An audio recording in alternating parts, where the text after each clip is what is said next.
style is nicely transferred, while the result still maintains my identity. So let's see how far we can actually push this. And how about this nice colored pencil? Will it work with my face? Yeah, I think it does. So let's push it even farther.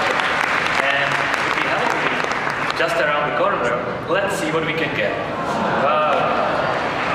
Well, maybe this is a little bit extreme, so let's see what else can we get. And I really like comics, so I would love to see myself as a comic book character. Like, for example, this one. Yeah, I like it. Or I think perhaps you prefer some other modern art form, like, let's say, a graffiti. So let's see what we can get with this. Yeah, I'm really liking what I see. But you know what?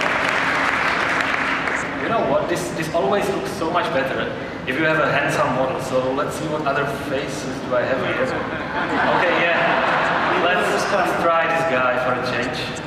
I think I've seen him gambling around somewhere. Yeah, this is definitely much better. So let's stay with the black and white stylization. And let me talk a bit more about all these settings that I haven't mentioned yet. So, as you can see, sometimes the stylization is a little bit too exaggerated and it doesn't really look like you. So if that is what you want, you always have the option to tone the strength of the stylization down and get the result that you prefer. Oh, wow.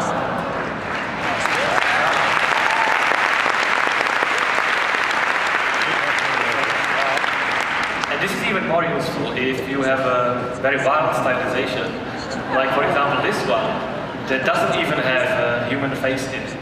So let's see what we can get. As I said, you can always go down a little bit so that you would get the human appearance, if that's what you like.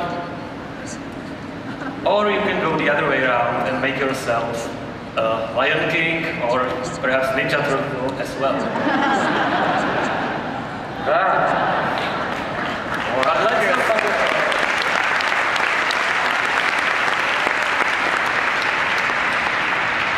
But let's not stay in the drawing realm only. We can actually go to physical worlds too. So here we have this nice wooden mask, but as you can see, the eyes of the result look much like the real eyes, not like the eyes on the mask. But we have implemented this new technology, we call it a checkbox, which somehow solves exactly this problem.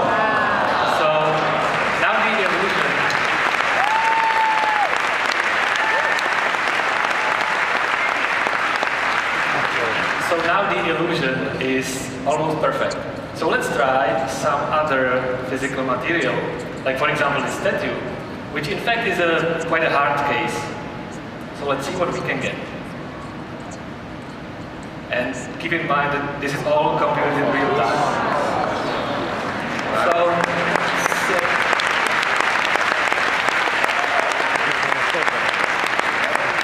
we have one last trick up our sleeve. And that is that, imagine that the sculptor who did this sculpture was a little bit of a prankster. Well, what would he do? I guess he would caricaturize this appearance a little bit to get something like this. or perhaps, I don't know, he would just use a hammer and squash the statue a little bit to get something like this. So as you can see, this project is a lot of fun, but wouldn't it be even nicer if we could animate these images?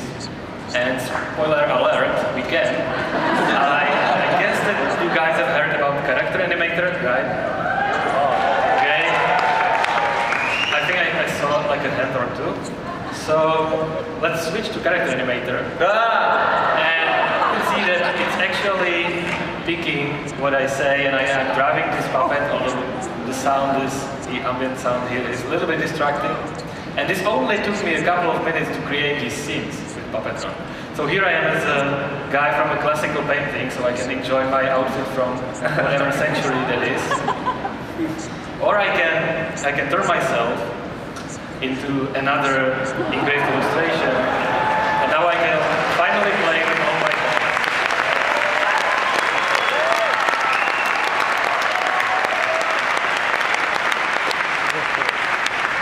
Jacob, you're the man.